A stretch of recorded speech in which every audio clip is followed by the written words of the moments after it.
Magandang hapon no mga boss, mga kamping, mga kabunyog no.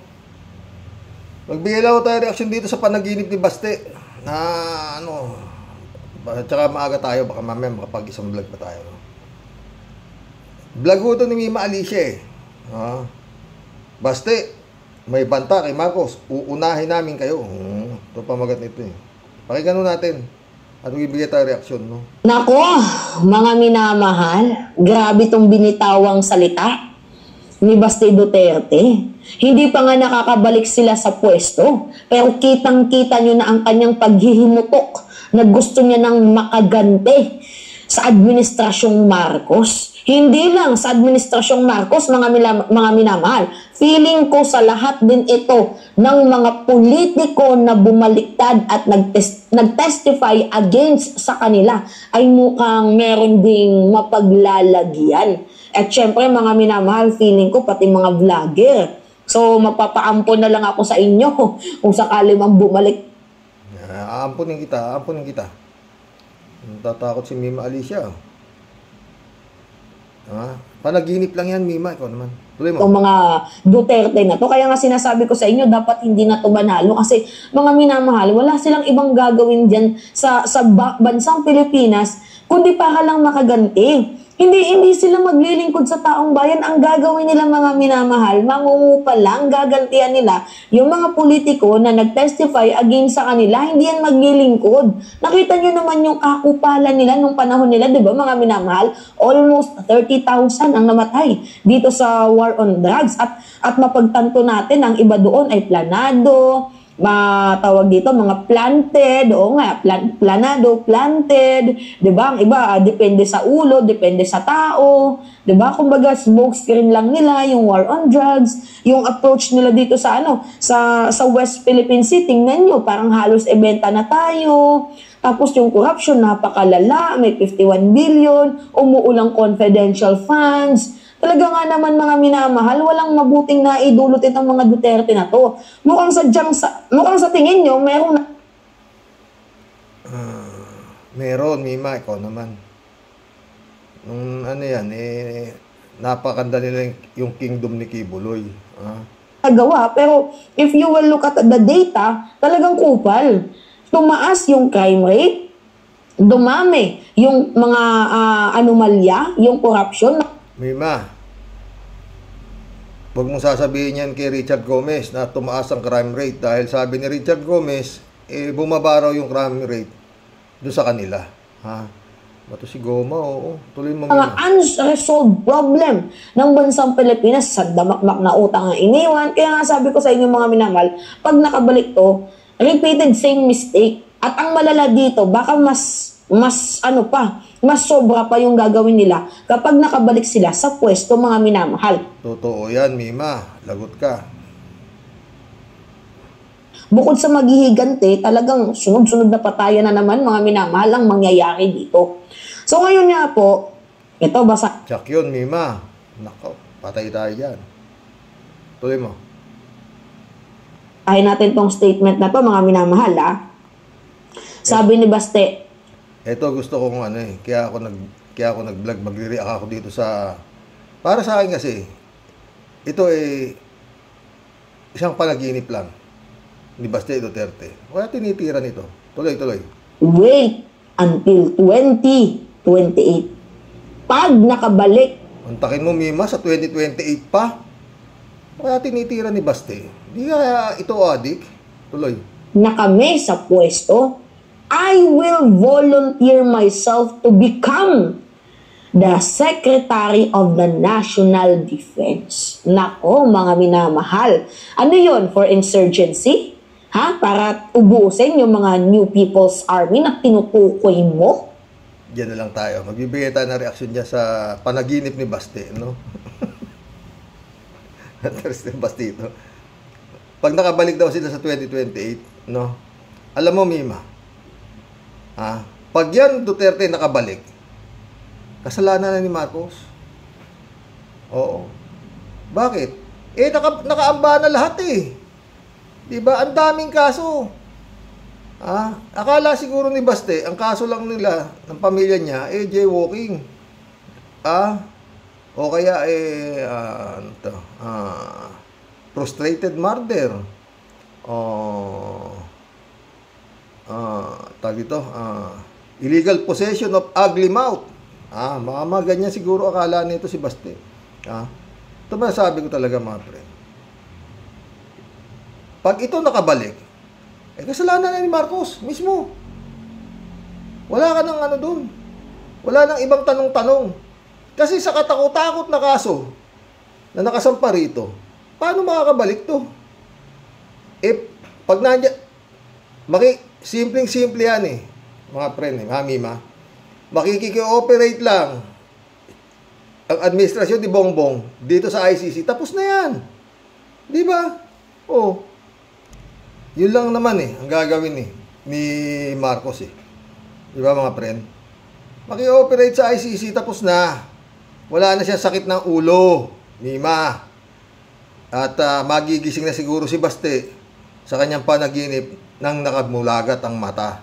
2028 pa balik, putik. Ano pa lang ngayon, 2024, 2025. Ang tagal pa niyan, Baste. Ba tinitira mo? Nako, mga friend. Pero yung sinasabi, talagang ubos lahat yan. Lahat yung mga bumaligtad na mga dating kaalyado na bumaligtad, kuno lang naman diba? Pero alam nila, hindi mga bobo yung mga nagsibaligtad na yan, kung alam nilang hindi pa katapusan ng Duterte. Kagaya na sila Tolentino, yan. Alam na nila yan. Oo. Doon sa sinasabi ni Mima, binabasa, sinabi raw nito si Baste, puro talaga, puro pagganti, ang laman nung na yun, oo. Kaya kay Marcos na yan, mga friend, di ba? Pero kung naniniwalang hindi pa makakaano. Ganyan pa, daldal pa ng daldal yan si Baste, daldal ng daldal, yan, mga friend. Pasensya ko kayo sa vlog ko kahapon, nakaka-copyright ako, kinaho dyan pa, Yung pinakita ko, may kanta pala yung yung pakyut ni nito, kaya in-erase ko, tapos ini-upload ko ulit, kasi na-copyright nga, sabi ni anak ko, copyright ka ba kasi may kanta, yung pa-picture yung pakyut ni Sara Duterte, yun, yung mga You're an angel, na-copyright. Nakamote. Ewan ko, mga friend. Yun lang yan. Pag nakabalik yan, sinasabi nito si Baste, ilang panahon na lang, masyado nang dikit yung tawag dito, yung ICC, masyadong dikit na. Alangan naman walang mangyari sa ICC, di ba? Walang mangyayari dyan kung hindi makikooperate ang gobyerno ni Marcos. May mangyayari pero matagal. Pero kung makikooperate ang gobyerno ni Marcos, one click lang yan, mga friend. Parang kibuloy. Binibigyan kita ng ultimatum para lumabas. Tapos, ganun lang yan. Dito tayo sa isang topic natin. Duterte at mga kaalyado, itinanggi ang bigay pabuya sa mga pagpatay. Pakinggan natin. Mariing pinapulaanan ng kampo ni dating Pangulong Duterte at Senador Bato de la Rosa at Bongo ang mga alegasyon ng pagbibigay pabuya sa war on drugs. Nanawagan naman ng ilang mambabatas. Alam nga namang aminin nila yan, di ba? Walang kagulat-gulat yun. Sila Duterte pa aamin, di ba? Pero si Duterte umaamin talaga siya. Na siya lahat ang, di ba? Tuloy. Nasampahan ng kaso sina Duterte. Nagpapatrol, Michael Telizo. I received a call from the President. Ito yung pagkanta nito si Garma, Si Garma parang gusto mong palabasin. Kontrabida, bigla ka magiging bida. Tuloy mo, Garma. Rodrigo Roa Duterte, he needed someone capable of implementing the war on drugs on a national level, replicating the Davao model. Sa kanyang emosyonal na pagbasa ng kanyang salaysay sa House Quad Committee hearing nitong Biyernes, eksplosibo ang revelasyon ni na retired police colonel at dating PCSO General Manager Regina Garma laban kina dating Pangulong Rodrigo Duterte, dating PNP Chief at Senator Ronald Bato de la Rosa, Bongo at iba pang opisyal ng PNP. Ibinulgar niya ang umano'y pagbibigay pabuya sa mga mahuhuli o mapapatay na sangkot sa iligal na droga. Marin naman itong itinanggi ni De La Rosa at iginiit na wala siyang pondo para sa reward system. Maliban ito, Hindi naman sa'yo manggagaling ang pondo. Ikaw naman, Bato. Doon sa amo mo. Tuloy. sa reward na ibinibigay ng DILG sa pagkakaaresto ng most wanted persons. Di raw siya naniniwala sa reward system at bilang pulis ay responsibilidad niyang masugpo ang droga. Para naman kay Senator Bongo, taktika ito ni Garma para malihis ang atensyon sa umano'y partisipasyon. Dahil si Bongo, makapaglinis lang, ha? Ewan ko ano may sagot ni Garma dito, ha? Taktika lang daw ni Garma para malinis yung pangalan niya, no? Galing ka lang, Bongo. Tuloy. Niya sa kaso ng pagpatay. Hindi niya dapat maging bahagi ng investigasyon ang malisyoso at walang batayang aligasyon. Hinimok din niya ang mga kasamaan Tsak, sasagot si Garma rito sa mga binigay na pagtanggi nitong mga to, sigurado. Tuloy. sa Senado na magsagawa ng patas na investigasyon. Sa huli, iginit din niyang karapatan ng taong bayan na malaman ang katotohanan. Ipinunto naman ng dating Chief Presidential Legal Counsel ni Pangulong Duterte na si Sal Panelo na July 2016 lang formal na umupo si Duterte, habang ang sinasabing pulong ni Garma ay nangyari noong May 2016. Imahinasyon lang din anya at espekulasyon ang sinasabing Davao Model. Tingin pa ni Panelo kagagawan ng mga kalaban ni Duterte sa politika at pinilit lang ang mga tumestigo para paratangan ang dating Pangulo. Parang ano yan style niya Panelo Di ba yung mga nagdiin kay Dilima, napilitan lang. Ayun na nga nangungumpisal na si Espinosa. Magaling talaga sila sa pagbabaligtad, mga friend, no? Ito magaling tong advisor na to si Panelo, Hindi naman manalo-nalo. Tuloy. Ang pagdidiin ni Garma sa Duterte administration ay kasunod ng pagharap ng inakusahang drug lord na si Kerwin Espinosa na itinuro ni De La Rosa na pumilit sa kanyang idiin si dating Senador Laila de Lima sa isyu ng droga. Sagot ni Sir Bato, yung plano na idiin si Peter Lim at si Laila de Lima na kasali sa droga, supplier si Peter Lim, isa sa supplier ng droga si Peter Lim dito sa Pilipinas, at si Ma'am Laila, protector sa mga iligalista sa nagbebenta ng droga. Kasunod nito, hinimok ni dating Bayan Muna Representative at Human Rights Lawyer Nery Colmenares si Pangulong Ferdinand Marcos Jr. at ang Department of Justice na i-turn over ang sworn statements na ito. Yun ang dapat gawin. Tama si Colmenares. Dapat yun ang gawin ni Bongbong, no? Ni Garma at Espinosa sa International Criminal Court para mapalakas ang prosekusyon laban sa kanila. Ngayon pa lang, maaari na anyang magamit ang testimonya ni Espinosa para kasuhan ng grave coercion at grave threats si De La Rosa. Ayon kay Colmenares, na co-counsel ng mga biktima ng war on drugs sa ICC, hindi pwedeng ipagsawalang bahala ang umano'y systemic pattern ng human rights violations na nabunyag sa pagdinig. Hinimok din ni ACT Teachers Party List Representative Franz Castro ang mga otoridad na kasuhan si Duterte at iba pang umano'y sangkot.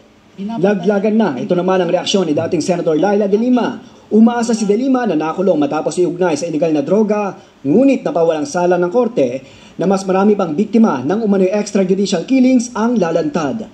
Michael Delizo, ABS. Talagang marami pa yan. Maglalabasan talaga lahat yan. Yung mga kawalang yan ng panahon ni Duterte, no? Mga friend. Pero ako, yung Garma, kumanta na, di ba?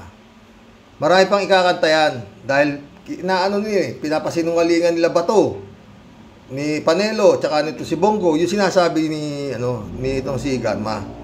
Sa totoo lang, no, mga friend. Nandun pa yata, nakakulong pa yata sa Senado si Garma, Dapat yun, huwag na nilang palabasin. At saka huwag na nilang pahawakin ng cellphone para wala nang connection outside. Kasi, ano na siya talagang sabi niya nga, para mabalik daw ang tiwala ng tao sa kapulisan. Kaya siya lumalantad na. Parang espinido, no? Yun ho yung, ano, yung Garma sa Espinido. Although, yung parehas lang silang na parang naghuhugas ng kamay, di ba, mga friend? O, gano'n ang mga dyan. Ang masakit niyan, mga friend, tinable. Sabagay, wala talaga magagawa tong sila Bato, saka sila Bongo, kung hindi dumipensa. Sa pagdepensa nila, pinalalabas nila na nagsisinungaling lang at pinipilit lang si Garma. Siyempre, yung Garma, masakit ang loob niya, di ba? Parang kumbaga sa yung inaasahan niya na walang mangyayari sa kanya sa pagsunod niya sa mga utos ni Digong. Eto na, inabot niya. Although, limpak-limpak naman ang pera niya, di ba? Parang Harry Roque din. Hindi pa yata nalilitaw si Harry Roque kung nasan na, di ba? Ang maganda nito, mga friend, ito talagang matagal kong inaasahan to, no? Sana tama ako. Si Kibulog, pag yan ang kumanta, mahaba yan. Baka kung anong, although siguro baka mas maraming alam pa si Garma kung kay Kibulog. Ang kay Kibulog lang ang kakatalang niya na itong lahat ng ari-arian ko halos yun na naman ang napuntahan Hindi sa limos nang galing ito. Hindi lahat ito galing sa limos at pinagpindahan ng OTAP. Eto gato, makakanta yan si Digong Tignan. Si Kibuloy.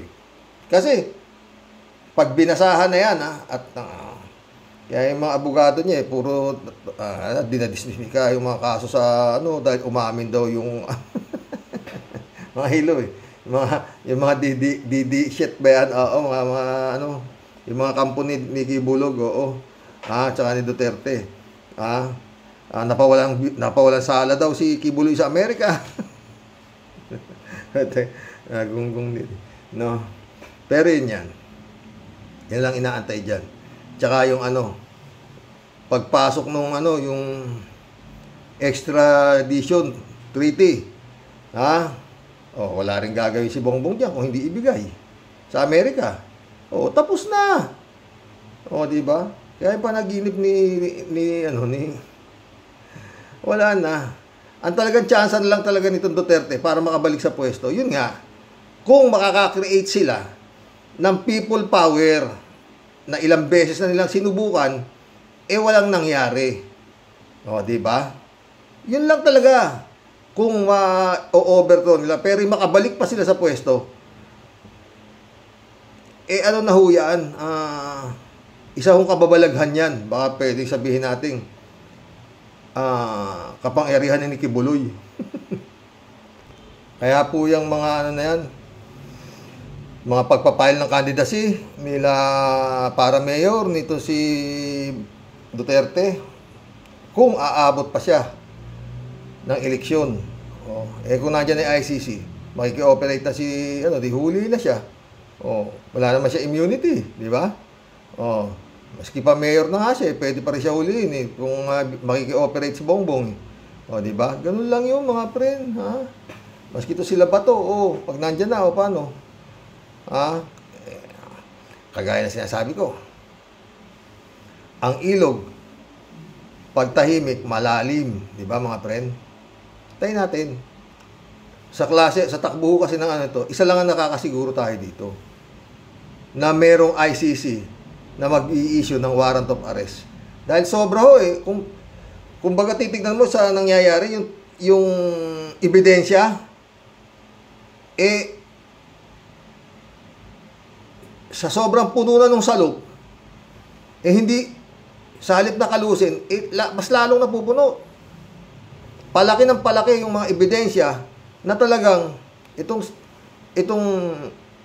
Duterte drug war talagang karumal-dumal, diba? Talagang umamin, Garma. Balitado naman, naging chipay ni tsaka talagang napakalakas. Tsaka yung baka ma-reopen yung si Marcos, si Marvin Marcos, yung pumatay doon sa tatay ni Karen Espinosa, malamang din yan. Ang problema, kung kay Bongbong Marcos ang mga judiciary, yung mga natawag nating ombudsman, DOJ, mga ganyan. Diyan niya malalaman yan kung ano. Kung malalaman niya, di ba? Kung mararamdaman niya, di ba? Na hindi gumagalaw o mabagal ang galaw, di ba? Gaya ng panahon ni Duterte, wala na. Patay ka agad, pati yung pagpatay kay Mayor Halili, sinabi rin ni Garma yan. Siguradong lalabas ng inyong mahaba-haba ho ito. Pero yun nga, ako nakikita ko talagang ICC lang ang pinaka para matigil na itong mga panaginip ni Baste Duterte ng gising. Mag-collab na po tayo. Ito yung mga comments nyo kagabi. Bato, Victoria Loizaga, welcome to the club ha. Bato, naging senador ka lang dahil kay Dutae. Ikaw ang nuknukan ng sinungaling. Anit mo lang ang malinis. Sa pagkatao mong kalbo ka, mas reliable si Kerwin Espinosa at Justice O'Hara at tatay niya. Ang dami ng proof ng mga kalokohan mo. Justice sa mga kinawawa nila Bato at ng kanilang mastermind. Victoria, ulit Loizaga ulit Hoy Bato, kalahi ka talaga nila Duterte, mahilig magbanta, wala namang magawa. Mayabang ka at tigilan mo na kakahiring at baka puncher holes na naman ang kalabasan. Sayang ang pera ng bayan na pinasasahod sa iyo. At sabi mo galing sa issue. Galing ang issue sa Malacanang. O sige, patunayan mo, hanapin mo sa ledger na may butas ng puncher. Kahiya ka talagang kahiya ka. May naulo ni Victoria Loizaga. Ayun, maraming dumadagdag na subscriber. Matitino sila ha. Hindi naman kasi pwede bobo. I-erasing ko kayo. Diba? Opelia Salbahan, welcome to the club, Opelia. Bato, para masabing matapang ka, humarap ka sa Quadcom, hindi yung kung ano-anong dakdak, mga bastos, mga vlog ninyo talaga. Kay kong akop nga, di ka umubra, manununtok ka pa. Talaga lang. Matapang lang sa bunganga yan. Alfredo Villarante, welcome to the club. Guilty siya. Wala sa isang senador ang asal ng ganyan. Parang kanto, standby lang. Totoo yan, Alfredo. Alfredo ulit. Siya ang sinungaling. Bato, ikaw. Alfredo ulit. Ayaw niya kaharap si Kerwin. Kasi sigurado malalaman na siya ang sinungaling. Diba?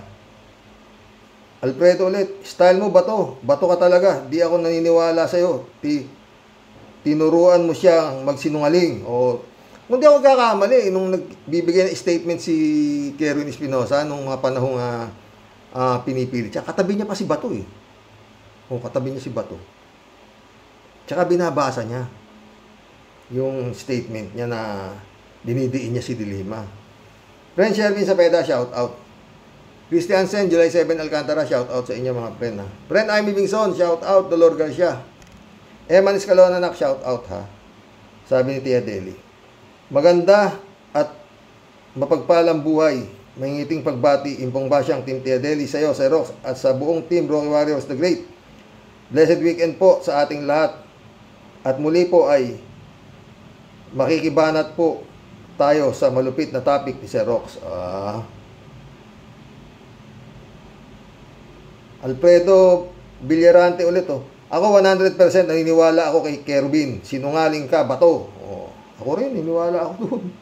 Alfredo ulit Pag ang tao guilty, di ka haharap kasi malamang na may kasalanan siya. Totoo yan. Johnny Bigod, shout out. Gandang gabi ka, Roque. Si Bato, halatang guilty masyado. Defensive. Binabaliktad niya lahat at si Kerwin daw ang sinungaling. Tsaka tinatanong siya ni Ronald kung magpapile siya ng reklamo kay Kerwin. Sabi niya, wala raw siyang panahon dito. Di mo? Sabihin mo ba to, wala kang panalo at mabibisto ka lalo sa mga kalokohan nyo. Kaya ayaw mong harapin si Kerwin. Totoo. Tsaka hindi siya ron.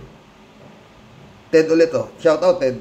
Bato, kung binato kang pataas, ngayon mas mabilis kang bumubulusok. Maganda nga kung manuntok ka para mas bumilis pa ang pagbulusok mo. Para sa akin, di ka pa nagsasalita, puro kasinungalingan na ang sinasabi mo. Sinisiraan mo ang Quadcom na demolition lang ang ginagawa nila. Ikaw nga ang gumagawa ng demolition sa Senado na ipinatawag mo General Torre. Gusto mong ibagsak siya pero di mo kaya dahil sinungaling ka. Bobo, mainit ang ulo ni Ted. Kalat ni Baya, shout out. Good evening, Kasani. What's going on? Kasani, ikatlong re-upload na. Yun nga na ano yung ano eh. Oo, taragis oh. Sorry. Maaga ko kaya ginawa yung kalat ni. Oo. Tapos may nangyaring ano sa cellphone. Oo, hindi ko maayos-ayos. Kaya ginabi. Ganun pa man, lapatibahin mo na todo, Kasani. Hala, bombahin mo na. God bless your family. God bless, kalat ni. Kaya nga yun nga. Hindi nga sabi ko sa'yo, hindi ako marunong dito.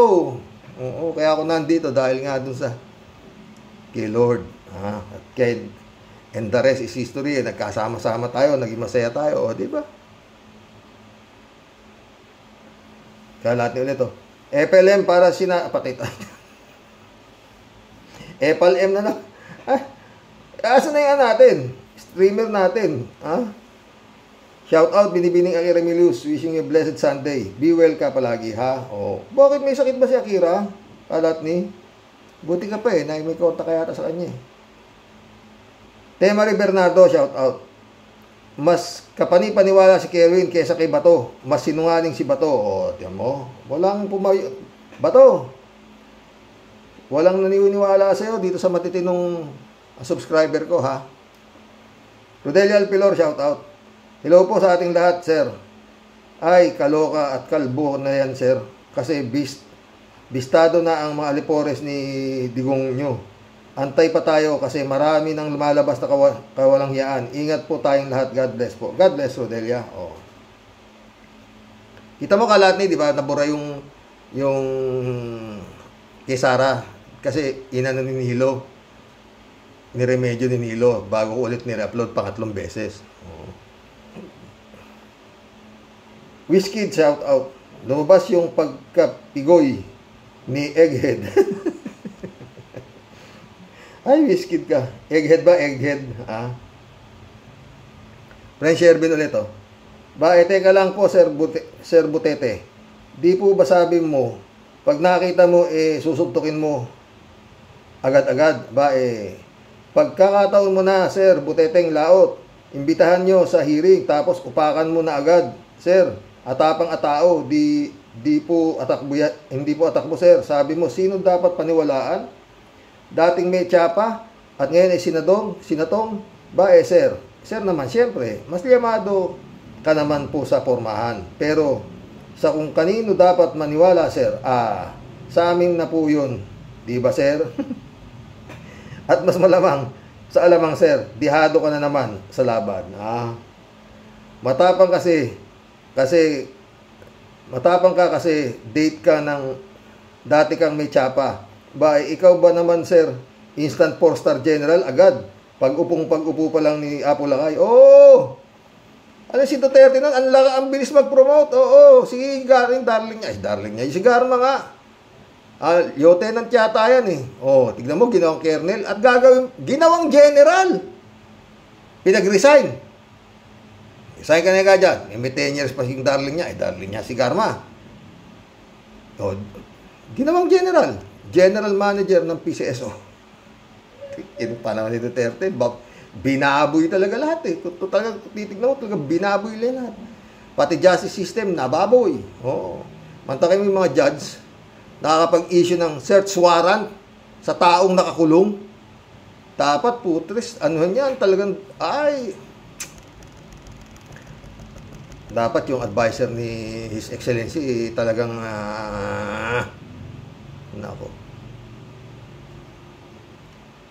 hindi dapat mag-advise niya na si Enrile, di ba? Tuloy natin kay Prince Shervin. Iba talaga, Sir, pag malusog, Pero ngayon po, nabaligtad na po ang mundo, sir. Mukhang meron ang ending sa sahig at sa kangkungan pupulutin na. Ano po? Parang tingin ko po, Sir Butete, parang ikaw po yung dinadaga ang dibdib sa nervyos ngayon. Ano po? Di ko ikaw yung ating mechapa at ngayon sinatong, ikaw po ang tama at hindi sinungaling. O, yun nga sinasabi ko, Tia Deli. Tell it to the Marines, Sir Butete. Kung ako po sa iyo, Sir, kumalma ka at umayos-ayos ka. Dahil baka di ako makapagpigil, mapitik kita sa tenga at beltuhan kita ng isang malutong-lutong, ha? At nang ikaw po may masmasan na, ano po? Sir, wala ka pong dapat patunayan pa. Dahil nakita na po ng buong mundo sino ang astig na kalbo sa Senado. Malupit mag-akusa, magturo ng daliri, pero sa likod ng mamang kalbo, may nagtatagong isang malupit na sinungaling na multo. Tawa-tawa, Tia Deli. Ayos ba, sir? Kinam po isa kang malupit na buwisit sa kasaysayan ba kung ako sa'yo, sir, ikaw matuto munang magdasal, humingi ng tawad kay Lord sa sandamakmak mong kasalanan sa batas ng Diyos at sa batas ng tao bago ka ulit maghamon ng suntukan. Ano po? Boksingero pala ang hilig mo. Ba't si Pacquiao ang hamunin mo? At ang pagkaalaman kung mahusay kinam ka talaga sa sapakan, ha? Anong Pacquiao? Tansya ko dyan, Tia Deli, hindi uubra kay Kervin Espinosa yan. Oo. Maski walang glove. Sabog-sabog ang ulo niyan, tignan mo. Chris Calixto, welcome to the club. Tayong dalawa na lang magsuntukan ba to? Paghihilusin kita ng suntok. Welcome to the club. Chris Calixto, ha. Ted ulit, narinig ko sa isang artista karaoke na kaya marami ngayong artista ang pumapasok sa politika ay dahil nanghihina na daw ang movie industry nila dito sa Pinas. Wala na daw halos pumupunta sa sinihan para manood ng pelikula. Ang nangyayari daw lalo at naglalakihan sa screen ng television at maraming programa sa TV tulad ng Netflix ay sa bahay na lang nanonood. Totoo yan. Tulad ko, mas maganda pa ang panood namin sa bahay, full surround sound. At lahat nakakapanood gabi-gabi. Pati yata yung pasingit na bomba nung wala pa rin ngayon sa mga sinihan. Meron pa ba ka, Roque?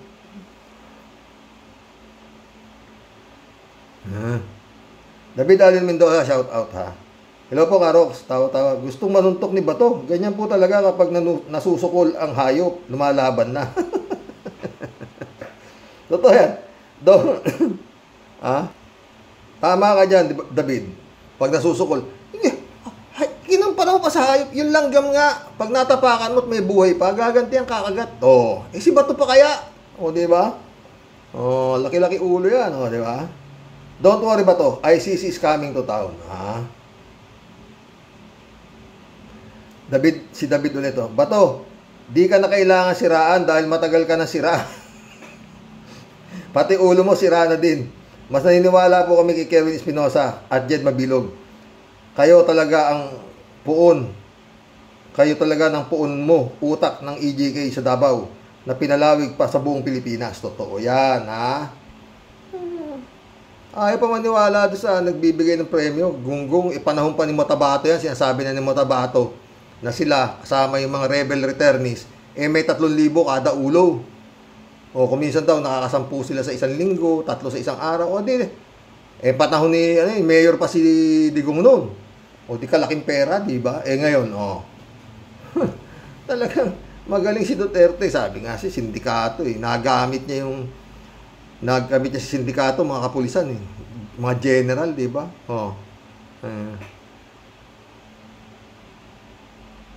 Luzon Tang, welcome to the club. Suntukin ni Bato si Garma. Sipain siya ni Digong, love ni Digong yun, Jane Labay na, shout out, my friend. Bato, madali lang solusyonan niyang problema mo kay Kerwin. Sumipot ka sa Senate o sa Quadcom. Linisin mo ang pangalan mo doon. Huwag sa social media. Wag sa social media nga magpaliwanag. Sige, bugbugin mo si Kerwin para idemanda kanya ng serious physical injuries. Totoo, ha? Lorna Bele, shout out, ha? Kalbo, walang laman ulo, De La Rosa is a pathological liar. Ha, diba? Totoo yan. Niwala ko siya, Lorna. Peter Chu, welcome to the club. Pakisabi ni Bato, pumunta siya sa hearing sa Quadcom.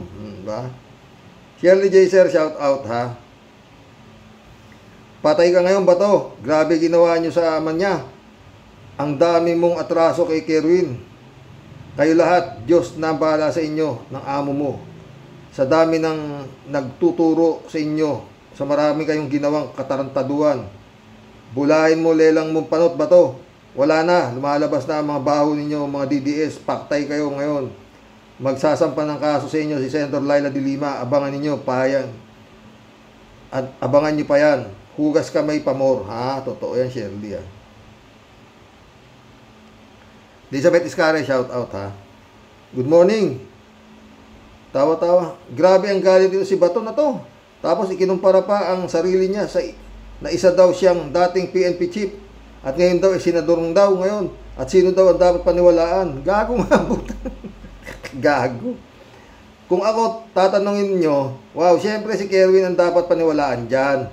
Una kasi, ikaw ang isa sa suspect ng EJK na yan sa war on drugs kuno nila. War on drugs kuno nila. Guilty yan, kaya puro bunganga lang. Totoo yan, Elizabeth. Teresa Marie, shout out. Bato de la Rosa, stop defending yourself. You're guilty. You're so defensive. You don't belong to be a senator. You belong in ICC. You are an embarrassment in the Senate. You are so arrogant. Do not vote for Bato de la Rosa and Bongo in 2025. They're both liar and criminals. Totoo yan, Teresa Marie. Share nyo to. Para marinig ng baka nga may mga siraulo pa rin, naboboto pa. Matanga pa kayo nitong mga grupo ni Duterte. Merlin Nazar. Merlin Asnar ba to? O Merlin Nasnar? Welcome to the club. Nahiya lang siya. Bakit di kayo, Senator Bato, magkita sa Quadcom? Salute to the Quadcom. Michelle Edwin, shout out my friend. Sabi niya, nagtatapang-tapangan lang yan si Bato. The bigger he pretend to be bigger. Nagtatapang-tapangan lang yan si Bato. The bigger he pretend, the bigger the fall. Babagsak yan, malapit na. Totoo yan, friend. Amelia Starey, shout out. Pupusta ako sa suntukan. Amelia ulit, Puro artista ang alyado ni Duterte, mga sikat dati, ngayon mga laos. Mayabang yan si Bato. Di uubra yan sa Quadcom. Si Roque nawala tapang sa Quadcom. Totoo yan, Amelia, ha. June Lagon, my friend, shout out, ha. Jeff Ramos, nak. Mirna Regalado, Adorasyon di Maranan, shout out sa inyo, mga boss. Brother Elias Isyo, padalan mo ko ng huli mong isda, ha. Paano yung pamimingwit mo, ha. Paano yung fishing mo, friend, ha. Mission accomplished, mga boss. Gamamaya, pagka nakasingit ako ng isa, no? Ay, nako, baste! Makabalik ba ka mo? Crimes against humanity ang kaso ng tatay mo. Doon sa International Criminal Court. Anyway, sikat yung tatay mo. Doon siya nakasuhan, hindi rito. No? Makabalik ba ka mo? Ka masyadong nagtitira niyang tinitira mo. Para pag nananaginip pa yung tulog, hindi yung gising. Ang haba ng panaginip mo. 2024 pa lang, bata. Ang panaginip mo sa 2028 na ano yan? Ano yan? Prediction ni Kibuloy na makakabalik kayo? Para mo sinabing makakalaya si Kibuloy. Para mo sinabing inutil ang justice system natin sa Pilipinas. At ganun din sa Amerika. Paulit-ulit. Si Romeo Halushos, isang bata lang ang nagreklamo na siya ay hinalay, nasintensya ng habang buhay. Yan tatay mo at saka si Kibuloy, grabe. At hindi nyo kakampi ang presidente. Ang hindi lang natin masabi, kung may mga kakampi ang tatay mo sa mga kanyang pinuesto bago siya lumayas. Magandang hapon po mga boss. Hanggang mamaya po, sana makaisa pa ako. God bless, mga friend. Paulit-ulit. Kung may problema, tumingin kayo sa mas may problema sa inyo. Wala kayong masasabi kundi, salamat po Lord. Ito lang ang problema ko.